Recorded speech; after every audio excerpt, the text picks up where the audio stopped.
පෙරුවන් සරණයි. අපේ ශ්‍රී ලංකාවේ අර්ථ කතාවලත් එවැගේම මහා වංශයේ වැනි වංශ කතාවලත් සඳහන් වෙන ඉතා වැදගත් ඓතිහාසික තොරතුරු අපට දකින්න තියෙනවා. ශ්‍රී ලංකාවේ සම්බුද්ධ ශාසනය පිහිටි මුල් කාලයේ සිට දීර්ඝ කාලයක්, ඒ කියන්නේ රහතන් වහන්සේලා වැඩ ඉන්න කාලය තුල ශ්‍රී ලංකාවේ 100%ක්ම බෞද්ධයෝ. ඊටාම ස්වල්ප දෙනෙක් සමහර විට Hindu භක්තිකයන් වගේ හිටියා. ඒ සියල්ලෝම නිති පන්සිල් රකින්නවා. පොහොයාට සීල් රකින්නවා.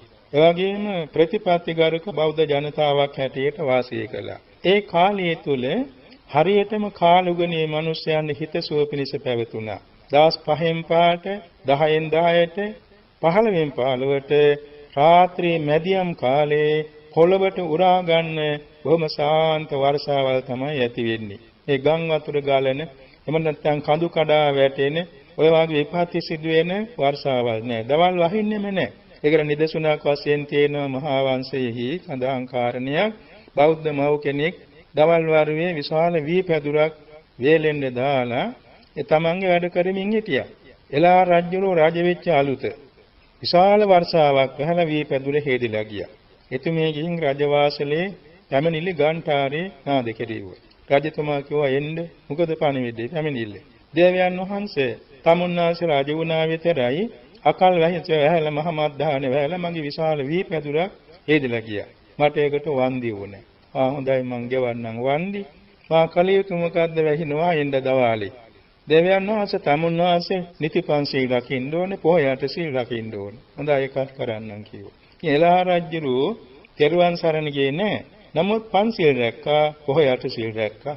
එදා පටන් නැවතත් අර වගේම රාත්‍රියේ මැදියම වර්ෂාව ඇති වුණා මිසක් අවේලාවේ අකල් වැහි වයින්නේ නැහැ. ඒ වගේම විශාල විපත්ති වෙන වර්ෂාවල් ඇති වුණේ නැහැ. ඒ රජුරු අවුරුදු 42ක් රාජ්‍ය කරන්න සමර්ථ වුණේ ඔහුගේ තිබිච්ච යහපත් ගුණ ධර්ම නිසායි. මේ නිසා බෞද්ධයන් වශයෙන් හරියට පන්සිල් රකින්නවා නම් විශාල පිරිස අහසේ කාලුගුණයේ නිසිසේ සකස් වෙනවා. හේතුව ගමක් නගරයක් ජනපදයක් ගානේ ඉන්නවා දේවතාව සතරවරන් දෙවියන්ගේ. සතරවරන් දෙවියන් විසින් සක්‍ර භවනට ගිහිල්ලා මාසයට දෙවාරයක් පසළොස්වක අමාවක් පොයට ඒ පුණ්‍ය වාර්තා කියවනවා. එයින් මේ දෙවි දේවතාවෝ පින්කම් අනුමෝදන් වෙලා සතරවරන් දෙවියන්ගේ සක්දේව රජ විධාන කරනවා ඒ පින්කම් කරන අයට ආරක්ෂාව සැලසාලන්න. සතරවරන් දෙවියන් නියෝජිත දෙවියන්ට නියම කරනවා. ඒ නියෝජිත දෙවියෝ සැබවින්ම තමා වාසය කරන ප්‍රදේශයේහි මිනිසයන්ට ආරක්ෂාව සැලසෙනවා. මිනිස්සු සියලු දෙනා දැන් ශ්‍රී ලංකාව කෘෂි රටක්නේ. ඒ නිසා එකම දවසේ කුඹුරු වල වැඩ පටන් ගන්න, එක දවසේ වපුරන්නේ, එක දවසේ පැහෙන්නේ. ඒ නිසා වර්ෂාවට අධිපති වස්සවලාක දෙවියන්ට විධාන කරනවා මිනිසයන්ගේ සස්්‍ය නිෂ්පාදනයට අවශ්‍ය හැටියට වර්ෂාපතනෙ ලබා දෙන්න කියලා.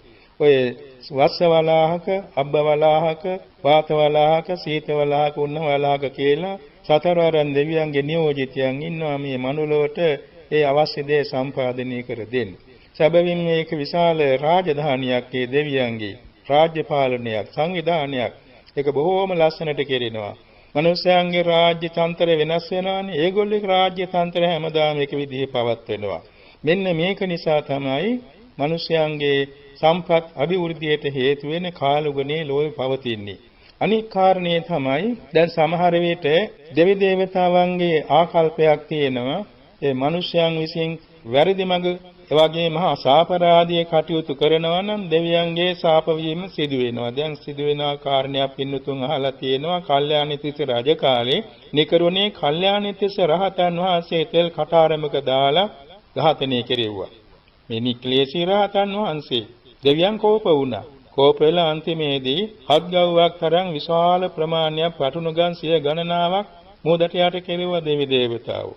ඒක දේව කෝපයක්. ඔය වගේ සිදු වෙනවා. ඉතින් පස්සේ අර දේවී කියන රජුරුවන්ගේ ඊටාම පුණ්‍යවන්ත කුමාරිකාව මොහොතට බිලිවෙන්දනේ ඉදිරිපත් වුණේ. අන්තිමේ එතුමියගේ ඉදිරිපත් වීමෙන් ඒ මුහුදු ගැලියෙම නැවතුණා. විශාල අභිවෘද්ධියකට කාරණයක් වුණා එතුමියගේ බිලිවීම. අන්තිමේ විහාර මහා දේවී කියලා මහා උදාර සේවයක් කළ උත්තමාවක්. මේ වාගේ සිදුවීම් වලින් අපට පැහැදිලි වෙනවා දේව කෝප සිදුවේ නැහැ. පසුගිය කාලයේ සම්බුද්ධ ශාසනයෙහි බුද්ධ ප්‍රතිමා වහන්සේට බොහෝම නිග්‍රහ වෙන දේවල් සිදු වෙලා තිබුණා. ඒ අවස්ථාවේදී දේවකෝපයක් වාගේ සිද්ධියක් තමයි මේ සුනාමි විපත්‍ය හැටියට හඳුන්වන්න සිදු වෙලා තියෙන්නේ. බොහෝ සෙයින් බුද්ධ ශාසනයට පටහැනිව ප්‍රතිමා වහන්සේලාට අගෞරව කරන, එවැගේම අපකීර්තිය පතුරවන ඒ තන්වලට විශාල විපත්‍ය වෙලා තියෙන අපට වාර්තානුව දැනගන්න ලැබිලා තියෙනවා. ඒවත් දේවකෝප වශයෙන් සිදු වෙනවාමයි. දේවකෝප සිදු වෙන්නේ මෙහෙමයි. මිනිස්යන්ගේ ගුණධර්ම අඩු වෙනකොට, අගුණධර්ම වැඩි වෙනකොට අර ආරක්ෂක දේවතාවන් අහක බලා ගන්නවා.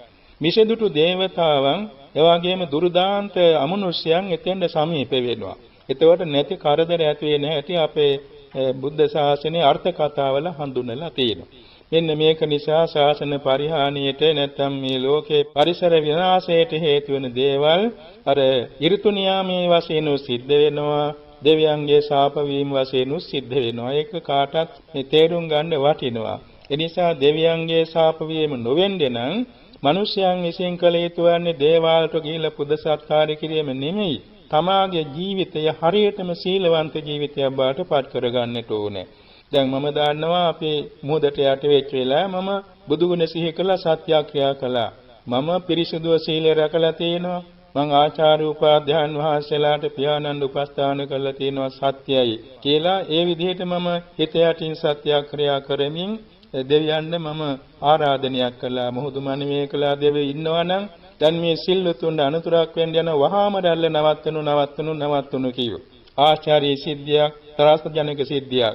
මොහොත රැල්ල දෙපැත්තට බෙදුණා.